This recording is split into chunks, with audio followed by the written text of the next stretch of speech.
सूचना दर्पण न्यूज से किशन सोलंकी। हम अभी पहुंचे हैं ग्राम पंचायत बंदा खुर्द के जो वर्तमान सरपंच है श्रीमती सीमा जी सहरिया, उनसे हम रूबरू होंगे और बातचीत करेंगे। ग्राम पंचायत के विकास के प्रति जानकारी लेंगे कि जैसे यहाँ की जो जनता है बंदा खुर्द की, उन्होंने इनको अच्छे वोटों से इनकी लीड रही और सरपंच पद पे बिठाया है। तो इनका जो कार्यकाल लगभग का जो कार्यकाल है वो कांग्रेस की सरकार में निकला है, और राजस्थान की बात करें तो अभी भाजपा की सरकार है। तो इनसे जानकारी लेंगे कि अभी आपने कांग्रेस की सरकार में क्या क्या विकास करवाया है और भाजपा की सरकार में क्या क्या करवा पाएंगे। सरपंच साहब नमस्कार। नमस्कार जी। सरपंच साहब, सबसे पहले तो आप अपना एक राजनीतिक परिचय बताइए कि आपने राजनीति में कब से एंट्री मारी? इस साल ही मारी मैंने तो जी। यानी कि यही कार्यकाल है जो इसमें आपने चुनाव लड़ा? हाँ, चुनाव जी। तो सरपंच साहब, लोगों ने आप पे बहुत भरोसा जताया और इस ग्राम पंचायत से सरपंच पद पे चुना है। तो आप एक शिक्षित फैमिली से हैं और पढ़े लिखे हैं, तो शिक्षा के प्रति आपका क्या रुझान रहा है? ग्राम पंचायत में शिक्षा के प्रति क्या करवाया? विद्यालयों की क्या स्थिति है? विद्यालय की तो जैसे इनके जो प्रतिनिधि है रामस्वरूप जी सहरिया, वो भी हमारे साथ हैं, उनसे हम बातचीत करेंगे ग्राम पंचायत के विकास की और मुद्दों की। तो सरपंच साहब नमस्कार। नमस्कार सर। सर, जैसे आपकी धर्मपत्नी यहाँ बंदा खुर्द ग्राम पंचायत से सरपंच पद से है और जनता ने चुना है, तो अपने यहाँ जो ग्राम पंचायत है बंदा खुर्द, इसके शिक्षा का प्रति कैसा रुझान रहा है? क्योंकि आप एक शिक्षित फैमिली से हैं, पढ़े लिखे हैं, युवा हैं, तो शिक्षा के प्रति आपका क्या रुझान रहा है? भाई, शिक्षा में देखो यहाँ के सभी लोग पढ़े लिखे हैं आज के जो समय के हिसाब से तो। बिल्कुल। और तकरीबन ऐसा कोई घर बाकी नहीं है जिसके बच्चे नहीं पढ़ते हों। कहीं ना कहीं या तो प्राइवेट स्कूल हो या सरकारी स्कूल हो या माहबाड़ी हो, हर घर का बच्चा मतलब शिक्षा से जुड़ रहा है। मतलब टोटल बच्चे यहाँ के पढ़ने जाते हैं हमारे गांव के। तो सर, विद्यालयों की क्या स्थिति? आपने कभी विद्यालय में निरीक्षण किया जाके? कोई टीचरों की कमी ऐसा कुछ महसूस हुआ? हाँ, विद्यालयों की कुछ दिन पहले मतलब साल 2 साल पहले हमारे गांव के विद्यालय की स्थिति में मतलब शिक्षकों की कमी थी यहाँ पे। बिल्कुल। तो अभी ये जो नई ज्वाइनिंग मिली है, नए टीचर लगे हैं ना, तब से 2-3 टीचरों की संख्या बढ़ गई है जी। और अब 3-4 टीचर आते हैं और पढ़ाई भी अच्छी होती है। बिल्कुल। और बच्चे भी जाते हैं, मतलब स्थिति में सुधार हुआ पहले से। बहुत ही अच्छा। तो जैसे अभी बात करें सरपंच साहब कि अपने जो शिक्षा मंत्री है मदन जी दिलावर, आपके यही लोकल यहीं के ही हैं।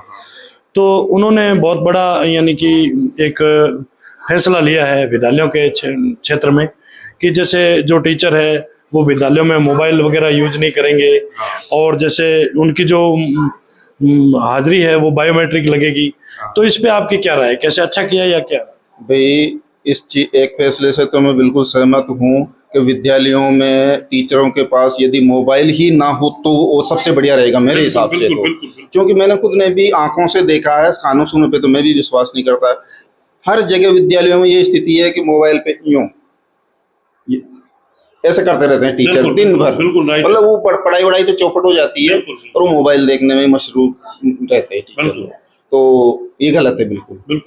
बहुत ही अच्छा सुझाव दिया है सरपंच साहब ने। जैसे बात करें सरपंच साहब, एक केंद्र सरकार की योजना है नरेगा के अंदर आपने लोगों को रोजगार कितना दिया? हाँ, 2 जगह नरेगा चलती है मेरी पंचायत में, गीगचा में और बंदा खुर्द में जी। तो जब लोगों को आवश्यकता पड़ती है, वो महसूस करते हैं कि भाई कहीं पे रोजगार नहीं मिल रहा, हमें गांव में मजदूरी नहीं मिलती, कोई प्राइवेट मजदूरी नहीं मिलती, तो उस समय पे हम तुरंत नरेगा का प्रस्ताव देके और नरेगा चालू करते हैं और रोजगार देते हैं। बिल्कुल। एक सरपंच साहब, जैसे बात करें अपन नरेगा के अंदर जो पक्के और कच्चे वर्ग का जो 60-40 का रेशा है, उसके अंदर पक्के वर्ग कितने हुए अपनी ग्राम पंचायत में? क्या क्या विकास करवाया? भाई, नरेगा से तो एक तो ये 37 लाख की पंचायत भवन ही बना है। बिल्कुल। और सिवाय उसके नरेगा का काम और पक्का शायद नहीं है। जी। तो सरपंच साहब, जैसे एक जल जीवन मिशन योजना है केंद्र सरकार की, उसके अंदर जल जीवन मिशन योजना के तहत अपनी ग्राम पंचायत में कैसा हो रहा है कार्य? क्या हुआ क्या नहीं? भाई, जल जीवन योजना के तहत जो है इसके कर्मचारी आए थे ऊपर से। बिल्कुल। तो वो पहले से जो भी है उनकी खाना पूर्ति करके ले गए। बिल्कुल। उसके बाद में हमारे सरपंच लोगों के खाता खुलवाए गए। बिल्कुल। वो डायरिया वगैरह भी हमारे पास पहुंची है कुछ। बिल्कुल। बाकी इसके बाद में कोई पता नहीं चल रहा वो योजना चल रही है कि या बंद होगी या काम कर रही है नहीं कर रही है, कोई सूचना नहीं आई हमारे पास। जी जी। यानी कि कुल मिला के ये मान सकते हैं कि अभी अपनी ग्राम पंचायत में जल जीवन मिशन योजना का किसी प्रकार का कोई कार्य नहीं हो रहा। नहीं हो रहा, बिल्कुल नहीं हो रहा। जी। तो जैसे बात करें अपनी ग्राम पंचायत की बंदा खुर्द की, तो इसके अंदर सरपंच साहब आज दिन तक की कोई मेजर समस्या क्या है जिसका आज तक निवारण नहीं हो रहा है? भाई इस ग्राम पंचायत की एक सबसे मुख्य समस्या वो रही है, इस 4 साल में मैंने देखा कि यहाँ पानी की समस्या रहती है हमारे यहाँ। सबसे बड़ी समस्या यही रहती है, पीने तक की समस्या रहती है, तो सिंचाई की तो और ज्यादा रहती है। सिंचाई की तो सोच भी नहीं सकते। हाँ, और एक और समस्या रहती है कि यहाँ बिजली भी जो है उसकी भी समस्या रहती है, बिजली भी पर्याप्त उपलब्ध नहीं होती है। ये 2 समस्याएं सबसे बड़ी रहती है। बिल्कुल, बहुत ही अच्छा। कि जैसे बात करें और भी ग्राम पंचायतों में मिले, हम जनप्रतिनिधियों से बातचीत भी हुई है, लेकिन उन्होंने भी यही समस्या बताई है कि ग्राम पंचायतों में जो पानी की किल्लत है वैसी कहीं नहीं, क्योंकि पेयजल का बहुत ही बड़ा संकट है। बात करें यहाँ जैसे बंदा खुर्द की, तो इसके अंदर पेयजल की कोई व्यवस्था नहीं होने के कारण जो ग्राम पंचायत के जो लोग हैं और जनता है वो बहुत ही परेशान है और पानी की वजह से बहुत ही बड़ी किल्लत आ रही है। तो सरकार से क्या अनुरोध करेंगे आप पानी के लिए?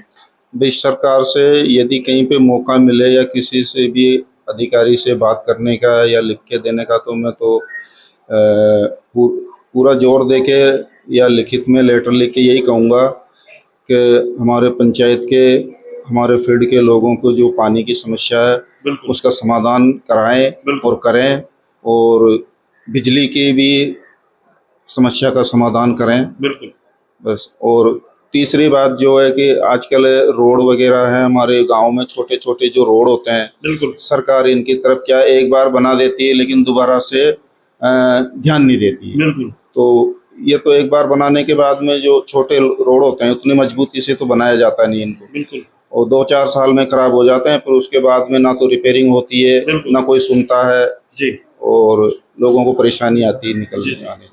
तो सरपंच साहब, जैसे आपने लगभग आपका कार्यकाल है जो कांग्रेस की सरकार में निकला है, और वर्तमान में राजस्थान की बात करें तो भाजपा की सरकार है, तो जो कांग्रेस की सरकार में जो आपने विकास करवाया है, वैसा क्या आप क्या आशा रखते हैं भाजपा की सरकार से कि वो विकास करवा पाएंगे? देखो, ये तो ऊपर से सरकार यदि पैसा कहीं ना कहीं किसी भी स्रोत से यदि पैसा मिलता है तो हम तो तैयार है, सरकार कोई सी भी हो, कांग्रेस की हो या भाजपा की हो, हम किसी पार्टी से चुनाव लड़े नहीं है, हम तो सरपंच है, हम तो मतलब सभी के हैं, किसी पार्टी से कोई मतलब नहीं रखते। बहुत ही अच्छा, यह एक बहुत ही अच्छा सुझाव दिया सरपंच साहब ने। जैसे बात करें धरातल की राजनीति की और ऊपर की राजनीति की, तो एक राजनीति की पहली कड़ी है ये जो सरपंच पद की है और ग्राम पंचायत से जुड़ी हुई है, पहले यहाँ से स्टार्टिंग होती है राजनीति की।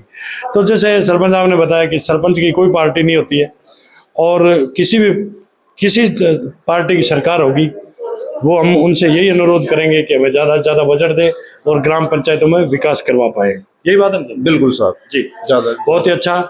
ये थी हमारी खास मुलाकात इनसे सूचना दर्पण न्यूज के अंदर जो इन्होंने हमें समय दिया, इसके लिए बहुत बहुत धन्यवाद साहब। Thank you.